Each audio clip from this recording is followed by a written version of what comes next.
And we can hope that government bureaucrats are going to do what's optimal, what's best for everybody, but they have their own interests. They tend to try to maximize their budgets.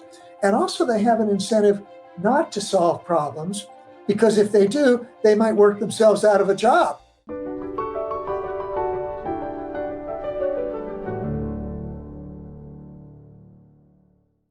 Hello and welcome to the Essential Scholars podcast. I'm Rosemarie Fike, I'm your host, and today we're going to be talking about Nobel Prize winning economist James Buchanan.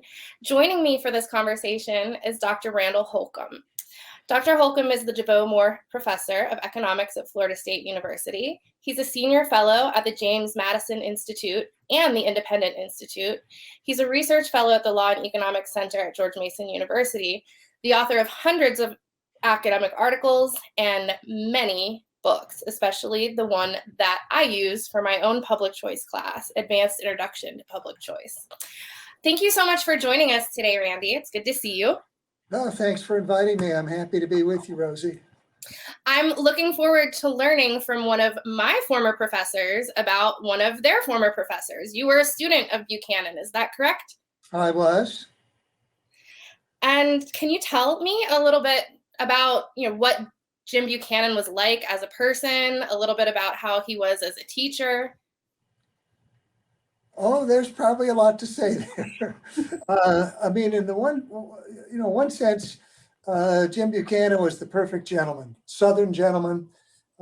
He wore a coat and tie to class. Always seemed like maybe a little bit unapproachable. I mean, he had so much insight, so intelligent. As a teacher, he was really great as a teacher. And he didn't give like the most dynamic lectures, but one thing that I really took away from his class, when students would ask questions, bring up points, and he would encourage them to do so. Students would bring up ideas, and sometimes those ideas, something students said, one of my classmates said, would seem to me a little off base, like cringe a little bit. How could he? But Buchanan would take that idea, whatever somebody was saying, whatever ideas students had, Buchanan would take that idea and he'd say, well, if you think about it this way and you develop it along these lines and so forth, he could take any idea and develop it into a good idea. And that was so instructive in the classroom, to see, you start with something that's pretty raw material, and you could see Buchanan thinking through it and developing any idea into a good idea. So, I mean, in that sense, his class was very instructive, not just about economics, but how to think through issues.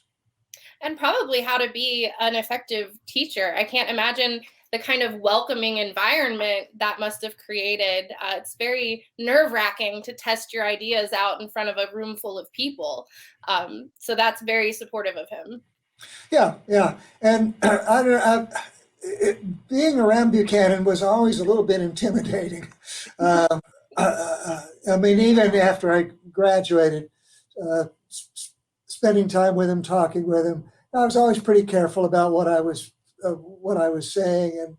And you hear this phrase "larger than life," and maybe Buchanan fit that pretty well.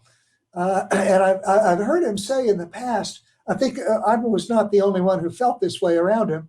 I've talked to other people who say the same thing. And I remember hearing him say that he would really like it if people would just treat him like an ordinary individual. I remember him telling stories about driving his car by a vegetable stand in the side of the road, and he gets out and he's bargaining with the vendor there about what to buy. And, he makes a remark that to me, that vendor doesn't think of him as a Nobel laureate in economics. Or it's just two individuals who are dealing with each other. And, he said, well, that's the way he likes to to deal with people. But in fact, especially among academics, we knew he was a Nobel laureate. And even before he won the Nobel Prize, he was intimidating a little bit. He was very demanding of himself and of others. He was an extremely hard worker. He'd show up where he was the first one in the office in the morning, last one to leave in the evening. And he expected a similar work ethic of his students and his colleagues. Yeah, that seems to be one thing that I hear many of his former students saying, that he was just incredibly hardworking, always at his desk trying to write, and he was very prolific, even to the very end of his career. Yes, he was. He had quite a few intellectual homes throughout his career, including Florida State, which I found that out when I was a student there myself. There was a statue of Jim Buchanan on campus, and I hadn't realized that he had been at Florida State, but he was also at UVA and Virginia Tech and GMU. He jumped around a little bit. Can you tell us a little bit about how, the development of his career, the centers that he started at some of these various institutions? Well, I think he was looking for opportunities. When he was here at Florida State, he left for the University of Virginia, and he had the opportunity then to start the Thomas Jefferson Center there at the University of Virginia, which was based on the classical liberal ideas that Buchanan had held since graduate school. So it was a good opportunity for him to move to the University of Virginia, establish a center, and more than just him working on these ideas. He had a group of people, a group of intellectual colleagues who were helping to develop the classical liberal ideas that he wanted to develop, and also to develop economics and in the way that he wanted to develop it. Of course, continuing to develop his ideas on public choice. And he did, he ran into some friction at the University of Virginia that not everybody on the faculty, and I'm not talking about the economics faculty, but the university more generally, a lot of people weren't supportive of what they were doing. And because of that, he left the University of Virginia. He spent a year at UCLA and then moved to Virginia Tech, where he established the Center for Study of Public Choice. And really the three individuals who were pivotal in establishing the center were Jim Buchanan himself, Gordon Tullock, and Charlie Getz, who was a PhD student at Buchanan's at the University of Virginia.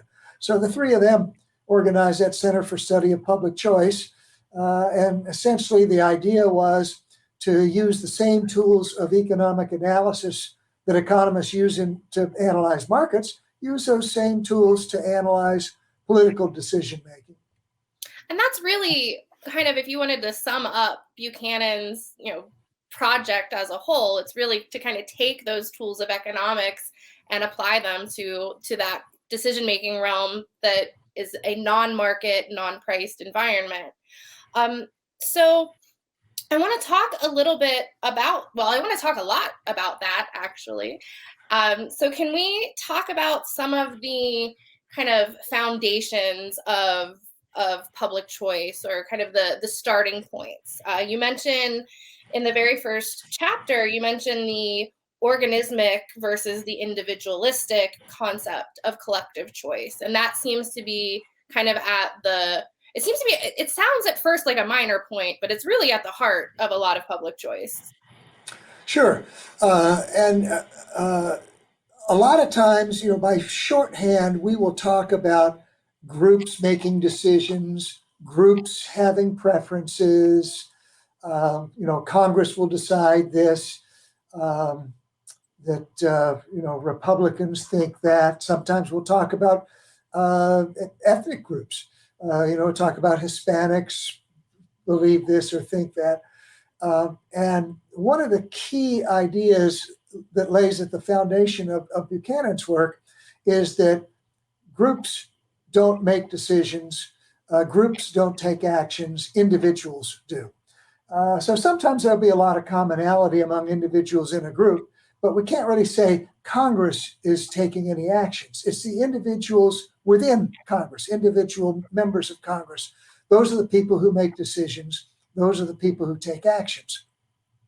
Now, sometimes a collective decision will be made by the group, but it's not Congress that's making the decision. It's all the individual members of Congress. And then we have a mechanism that aggregates all of the individual decisions of the members of the group into a collective decision.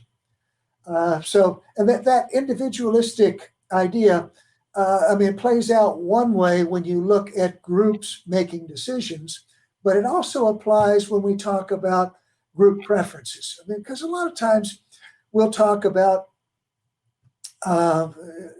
ethnic groups having preferences, but they don't.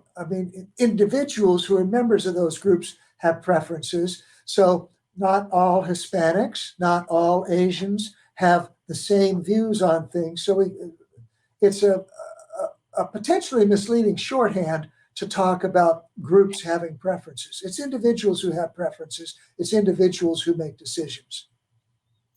And so, like I said, it seems like a minor thing at first, but how does shifting from that kind of aggregated group level thinking to thinking more about the individual, how does that shift the analysis of how public policy works or how government action works? Yeah, what we need to do is to look at the actions that individuals take and look at the way those actions are aggregated. And if you think specifically about Buchanan's development of public choice, which we might define as using the tools of economics to analyze political decision making, a lot of times, again, going back to this distinction we were making between individual action and collective action, a lot of times, we'll argue that government should do this, or here's the decisions we'd like to see Congress to make. And what we tend to do, and this, if I go back and talk a little bit more about economic analysis, Absolutely. A lot of times we look at economics before public choice. Mm-hmm. There's a tendency, well, more than a tendency, sort of the way that economists looked at public policy was to analyze issues that might arise in the market, why markets don't always work perfectly, and then say, well, the government should do something about this. That we, as economists, we would find optimal resource allocations. If there's a public good that might be underprovided, we would derive mathematical conditions to say, here's the optimum. If there's an externality, which some people imposing costs on others, we would derive the optimal conditions for correcting the externality. And then we would say, government should do that. Government should implement that optimal solution. And when we make that jump, see, we're using tools of economic analysis to see how the market works. And sometimes there are problems with the market. We're using our tools of economic analysis to ferret them out. But then before public choice, we'd say, so the government ought to implement this optimal solution. So we're dropping economic analysis and we're substituting wishful thinking, right? Here's the optimal solution. Government should do that. Well, there's no social science in that. There's no economic analysis. There's no political science in that. We're substituting wishful thinking for economic analysis. So Buchanan says, let's use those same tools of economic analysis to look at the way that government makes decisions. So we look at individuals and in government. We can talk about elected officials, legislators, bureaucrats, and also on the other side of the political marketplace, look at lobbyists, look at voters.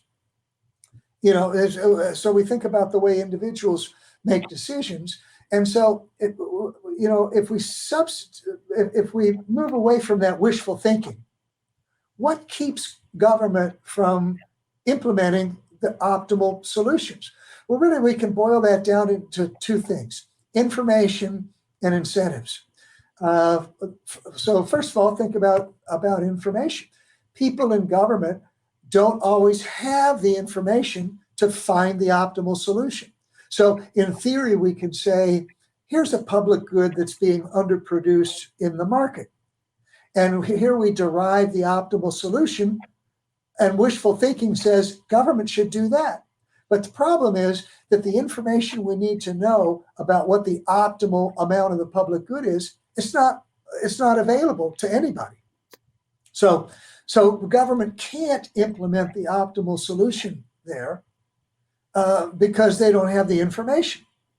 So that's one problem: information. We want government to do good things, but it might not have the information available to do it. The second problem is incentives. That even if they have the information, people in government don't always have the incentive to do what's in the public interest. Now, the popular press knows this. They'll report stories about some government program or some initiative, and the popular press will say, well, here's a politician who's just doing this in order to get political support or to get votes. It's really not the best thing for the country, but it's a political move in order to gain votes or gain support. Okay, so the press knows elected officials aren't always doing what's in the public interest because sometimes their own private interests are different. And it's the same thing with government bureaucrats. I mean, we can hope that government bureaucrats are going to do what's optimal, what's best for everybody, but they have their own interests. I mean, they want to have higher pay. They like the prestige of their jobs. They want to build their agencies. They tend to try to maximize their budgets. And also they have an incentive not to solve problems, because if they do, they might work themselves out of a job, right? I mean, if you're hired as a government bureaucrat, your bureaucracy has a job to do, certain things. If you solve those problems, you're going to be out of a job. So the DEA doesn't really want to win the war on drugs. Exactly. A great example. It's interesting. You think about the war on poverty that we've been fighting since the 1960s. And at least according to official government statistics, the poverty rate is about the same now as it was back when the war on poverty was initiated. But we're not, we're still going to fight that war. And there's a lot of government bureaucrats whose jobs depend on it. So anyways, if we step away from that wishful thinking, the way that here's the optimum thing and let's wish that government would do that. We step away from that, and the two problems that keep us from getting to those optimal solutions: information isn't always available to get there, and the incentives aren't always right for the people who are decision makers. So, and that's where public choice comes in big time, is looking at the incentives of legislators, of bureaucrats, of lobbyists, and we make the assumption all the time in markets, well, people do what's in their own best interest. Let's keep that assumption and think about what's in the best interest of government decision makers.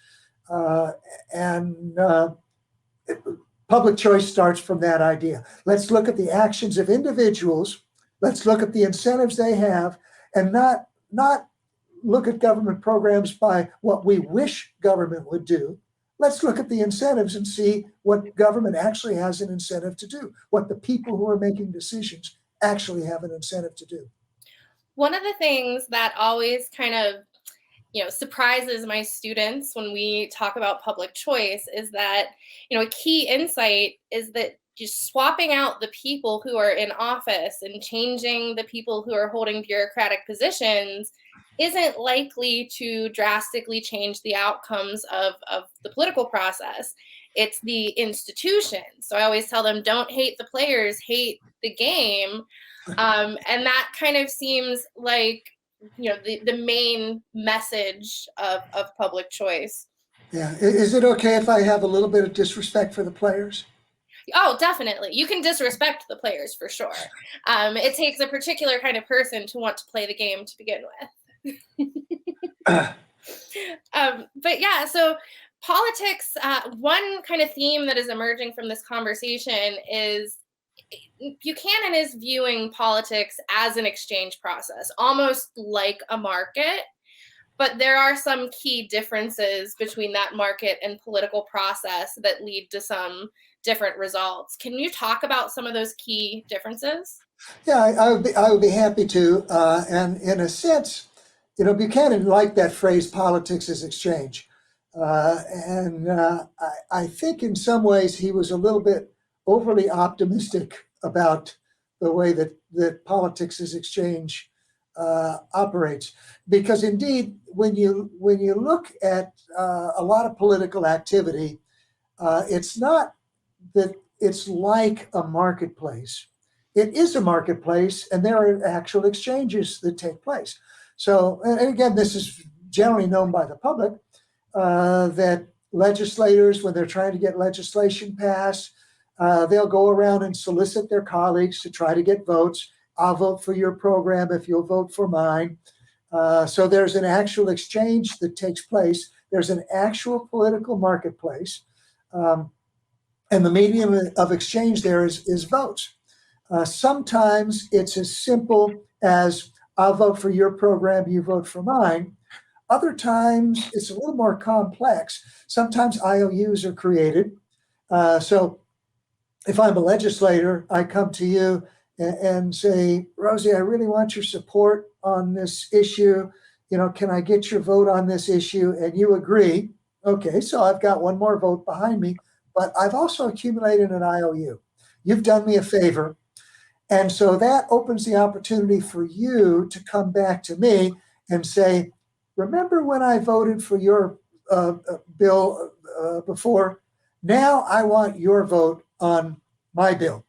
And I have to pay up, because if I don't, I'm not going to be able to engage in political exchange anymore, right?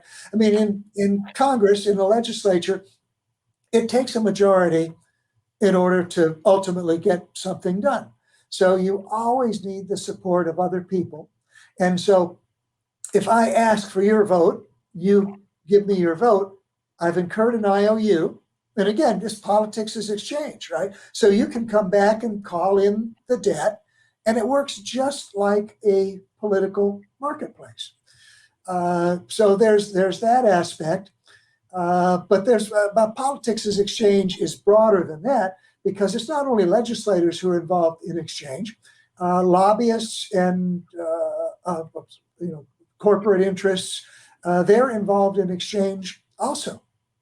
They will come. Lobbyists will come to a legislator and say, we want this particular legislation passed. We'd like to see this legislation passed, and legislators are going to be inclined to help out those lobbyists, who in turn help out the legislator. And so, I mean, sometimes it's a blatant kind of political exchange. A lobbyist will come in and talk with a legislator. Here's what my client would like to have done. Legislator, yeah, we're going to take that up next week. So I'm certainly going to consider your view. Oh, and by the way, my political action committee is having a little reception on Tuesday night, and we'd love it if you could come. And everybody knows it's the unspoken politics is exchange. Everybody knows that if the lobbyist really wants to get a hearing on what he's asked for, the lobbyist will show up at the reception, and there will be a punch bowl in the center of the room that the lobbyist knows, I need to put my check in there and donate to the political action committee. That's how I'm going to get a hearing. And so the lobbyist helps the legislator helps the lobbyist. There's an exchange that takes place, and it's not like a marketplace. It is a marketplace. But there's one crucial difference here, and that is not everybody can engage in that exchange process. Some people are well connected. lobbyists, legislators, top bureaucrats, maybe corporate executives. There's a small group, they face low transaction costs, they're able to exchange. Most people like me, I'm guessing people like you, we really don't have a way to get involved in the exchange, right? So there's a lot to this idea of politics as exchange, but one big aspect of it is only a few people can engage in that exchange. Most people are excluded from exchanging, from this politics as exchange, and that includes most voters and citizens. I was going to say, but we vote. How are we excluded from this process? We vote. Yeah, we do vote. And ultimately, in a sense, all of the votes, when we add them up, they determine who holds political power. But each individual just has one vote. And you know your one vote isn't going to determine the outcome of an election. So voters have an incentive to use the term that public choice people use, they have an incentive to be rationally ignorant.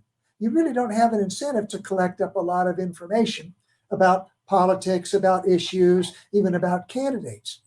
Now, I talk to my classes about this, and they push back on that. No, we're informed. We know what's going on, they claim. And so one way that I disabuse them of that idea is in election years. I did that this fall because we had an election in November. In election years, in the fall semester, first day of class, I give them a pop quiz. And what I ask them on the quiz is, tell me the names of your U.S. senators. Tell me the name of your representative in the House of Representatives. And I ask them, are any of them up for re-election? And if so, tell me the names of the people they're running against. I don't ask them about any public policies. I don't ask them what's this person's view on controversial issues or any issues. I just tell me the names of your representatives. I had about 30% of my class this fall was able to do that. I think that's a better percentage than my classes most of the time. I believe I stole this idea from you. I do this in my public choice classes at the start of every semester, and it's not an inspiring result. Yeah, and I also on that quiz here at Florida State University, I also ask them, what's the name of the basketball coach? What's the name of the football coach here at Florida State? And I get about the same percentage of students can answer that, except actually they did pretty well on the football coach this year. But much better than naming the politicians. But the reason that I do that, is because, voters, citizens have an incentive to be rationally ignorant. Now, all of them aren't. Some people are interested in politics. They follow the news. They want to know what's going on, just like some people are interested in sports. But I mean, as a sports fan, your being a fan isn't going to change the outcome of the game. Your being a fan isn't going to help your team to win. And here you asked about voters, and it's a kind of an analogy. You can go to the game, you can sit in the stands, you can cheer your team on, and indeed there is some home field or home court advantage, and so all the fans together make a difference. But what if you, the individual fan, didn't show up that day? Wouldn't even be noticeable, right? So although all the fans together may have an effect, each individual fan, one individual fan really has no effect. And it's the same thing with voters. So voters tend to be rationally ignorant. And so that's one way where thinking about the incentives of the individual actually leads you to a really different understanding about how that political process works. It wasn't until learning about public choice that I realized how uninformed most voters were and why. Sure, and voters have an incentive to cast votes for the options that make them feel good. Mm-hmm. And the options that make them feel good might not always be the options they would choose if the choice were theirs alone. Mm-hmm. Because, since your one vote isn't going to affect the outcome of an election, there's oftentimes people might cast a vote for something they wouldn't choose if it were their choice. There might be, and this is an example from Gordon Tullock, Jim Buchanan's colleague, but he wrote an article titled "The Charity of the Uncharitable." He thought, well, take an individual who's really uncharitable. You don't want to give any money to charity because every dollar you give to charity is one less dollar you have to spend yourself. But you don't want to think of yourself as too much of a Scrooge. So you'll vote for candidates who favor more income redistribution, more transfer payments, and you get a good feeling, well, I'm helping out the poor, casting my vote for income redistribution. But your one vote isn't going to affect the outcome of the election. So, you get a good feeling, well, I'm doing something for less fortunate, but it has no actual impact on the outcome of the election. So, you're not going to give your own money to charity, but you can cast that charitable vote because that one vote isn't going to determine the outcome of the election. Well, one thing that you talk quite a lot about in the book, and that Buchanan talked quite a lot about throughout his career, is government debt. And so some of the things that you've already been mentioning kind of help us understand a little bit why government might accumulate a lot of debt. But can you speak to that a little bit? What are the incentives? Why do democracies seem to accumulate so much debt? And what are kind of the consequences of this? Yeah, when Buchanan started writing about this in the 1950s, the kind of conventional wisdom in economics was that the national debt really isn't a burden because we owe it to ourselves. That's the phrase that was used. We owe it to ourselves. It's some Americans who owe other Americans. And so the debt really isn't a burden to Americans. That's changed a little bit because more of U.S. debt is held by foreigners. But nevertheless, Buchanan was looking at this idea, thinking about the burden of the debt. Oh, and there's another idea that was very common, which is you can't pass the burden of the debt on to the future because you can't use future resources today. So we have to pay for current spending out of current resources, so the burden of the debt isn't passed on to the future. So Buchanan's looking at those arguments, and the simple logic of the way that he's thinking about this is, let's picture government issues debt, bondholders voluntarily purchase that debt. Are they the people who bear the burden of the debt? Well, no, it's a voluntary transaction. I mean, both the borrowers and the lenders both agree to the transaction. Ultimately, down the road, as that debt matures, the interest has to be paid on the debt. Either the debt has to be paid off or it has to be refinanced. And that's done through taxation. So we're going to tax people in the future to pay the interest on the debt, or to pay off the debt, or to refinance the debt. So, and those people aren't voluntarily agreeing to the transaction. Right? So those are the people who are being coerced, the taxpayers who are forced to pay their taxes to service the debt. Excuse me. Those are the people who bear the burden of the debt. And so it's a pretty simple argument.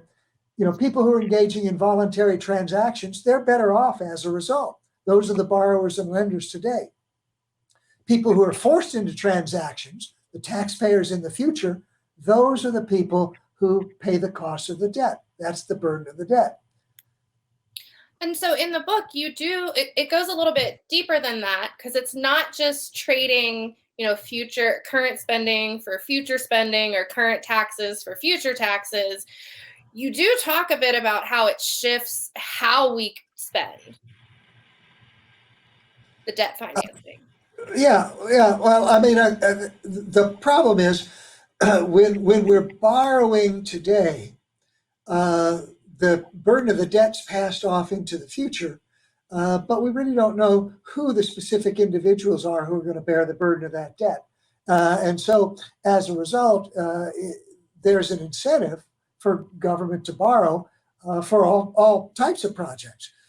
All right. So the people in the people in the present, well, you can tax, but then we'll have to pay the cost today, or you can borrow, and that gives an incentive for more government spending. It gives an incentive for projects that actually may not be cost effective, but the people who are going to bear the cost, well, those are the people in the future, and we're not sure exactly who they are. So costs are something that we need to consider a lot, and Buchanan talks about costs in a very Austrian way. He talks about costs as being subjective. So how does that change the analysis of the political process? How does that change things if we assume or recognize, not just assume, but recognize the subjectivity of costs? Yeah, actually, that idea of the subjective nature of costs goes well beyond the political process. I mean, it really starts when you think about markets and individual choice in markets. We as economists we make the assumption that people choose the utility maximizing option. That you look at the choices that are in front of you and you're thinking, which is going to give me more utility, and you choose the utility maximizing option. But when you make a choice, the cost that you incur is the value of the foregone alternative. And because that alternative is foregone, you never actually know what the cost is that you're giving up. I think we use an example, something like this in the book, where you're trying to decide, should I go out to lunch or should I go to the movies? I was interested in seeing this movie, but also I could go out to lunch. And so you decide, well, I think I'll go out to lunch. I'll skip the movie and I'll go out to lunch. And you think that's the option that's going to give me the most utility.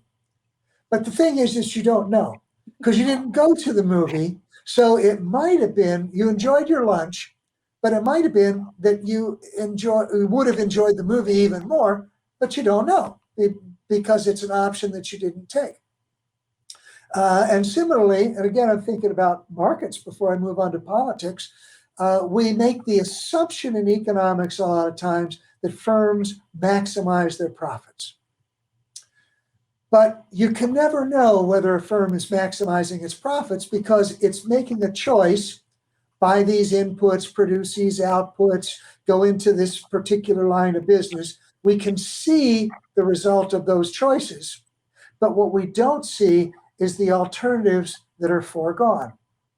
So again, I think we use an example, something like this in the book, but let's say that you decide that you have these great baking skills, and so you're going to open up a cookie store, and you think people are going to love these cookies, and so I'm going to open up a store. I'm going to sell my baked goods, sell my cookies, and you can open up a shop. So you look, well, where should I open up my store? You say, well, I could open up my store here on Oak Street, and I would pay $1,000 a month in rent for that store. Or here's another option on Elm Street. The rent is $2,000, but there's a lot more traffic going by. I'd probably get more customers, if I rented the $2,000 a month store rather than $1,000 a month store. So you're trying to make a business decision here, and you decide, I think I'll go with Oak Street and pay $1,000 a month in rent. And so you do, and you open up your cookie store, and it's really successful, and you're making profits and everything in the store. So good for you. Are you maximizing profit? You don't know, because if you'd opened up on Elm Street, the rent would have been a little bit more, but maybe you would have sold a lot more. You don't know. Right? So cost is subjective. It's the value of the foregone alternative. But because the alternative is foregone, you never know exactly what the cost is. And that's something I really hope in the next part of our conversation, I hope we explore that a little bit more, because I want to think a little bit about, what are the implications of things like cost benefit analysis, because that's one of the things that responsible regulation is supposed to have a very well thought out cost benefit analysis. And so I think that this issue raises some interesting challenges to how effective that might be. So we're almost out of time today. So I wanted to just kind of end this part of the conversation talking a little bit about what Buchanan thought economists should or shouldn't do. He seemed to have very particular views, and I know this is maybe a big topic to end on, but I would love to just hear about what he thought we should steer clear of, what we as a profession, what road we went down that he thought was particularly problematic. Yeah, that is a big topic. So we could talk a long time on that. But just, basically to summarize some ideas that maybe we could get into further in your next episode. But Buchanan thought that economics ought to be analyzing exchange as opposed to analyzing choice. That a lot of prominent definitions of economics focus around choice, the way that people make their choices, the way that societies make their choices. A World War II analogy that was been used a lot. A society chooses, should we produce guns or butter? How much guns? How much in butter should we be producing? And Buchanan says that really what we should be analyzing is exchange. Start with the idea that people know what they want and look at the way that they interact through institutions to exchange to get what they want. So focus on the process of exchange rather than the choice that individuals make, that societies make. So that's kind of the foundation of where Buchanan is looking. But the big picture is look at exchange, analyze exchange rather than analyzing choice.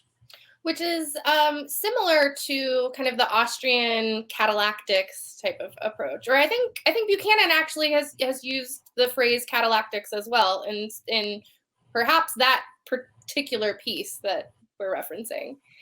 When you look at Buchanan's work, it would be, I think he falls well within the Austrian camp. I have moments where I'm like, is he an Austrian? Isn't he an Austrian? I go back and forth a lot. So I want to say thank you for spending time today, kind of touching on some of the big picture ideas. Buchanan, as you said, as we both said, he was incredibly prolific. So it's very difficult to touch on, everything that he contributed. But in our next part of our conversation, I would love to touch on some of the more modern applications, some of the current, political conversations that maybe could benefit from a dose of Buchanan. So thank you so much for joining me today, Randy. Yeah, thanks for inviting me, Rosie. You've been listening to Essential Scholars, a new podcast series that explores the ideas and insights of some of history's most influential thinkers. If you've enjoyed today's episode, please be sure to subscribe and head over to essentialscholars.org to learn more. See you next time.